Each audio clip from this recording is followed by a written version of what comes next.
Did you know that the flavor and aroma of food is caused by chemical reactions?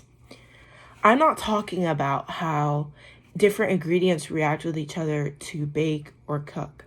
I'm talking about the reactions that form within these ingredients that cause certain aromas and smells.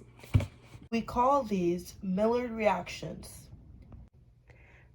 Maillard reactions, discovered by Louis Maillard himself, a French scientist, occur when proteins and sugars break down and rearrange themselves, forming ring-like structures which give foods like turkey, steaks, or even cookies their color, smell, and taste. In a Maillard reaction, there are three main steps. First, a sugar attached to glycogen through a nitrogen, in other words, an N-glycosamine, forms a bond from an amino acid group from a special protein and a carbonyl group from the sugar. Second, glycosamine turns into a sugar called ketose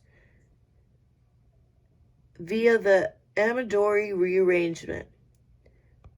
Finally, ketosamine can react in a number of ways to produce a range of different products of short hydrolytic fission and other nitrogenous polymers that can give food their amazing qualities.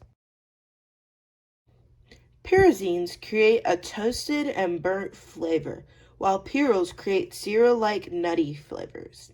Alkylpyridines are one of those ring-like structures that add to the flavors and don't necessarily create it.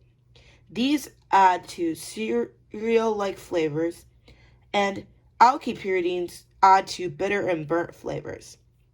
Furanones create sweet and caramel flavoring, while oxazoles also create sweet and nutty flavors.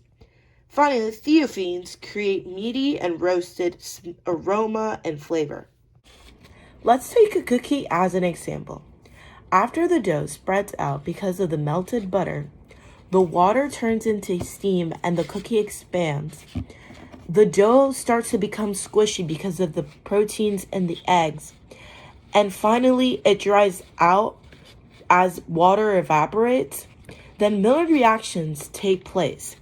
They form products in the end like oxazoles and furanones and alkylpyridines that create sweet, burnt, and almost bitter flavors. So give thanks to the Maillard reactions for the flavor in our food.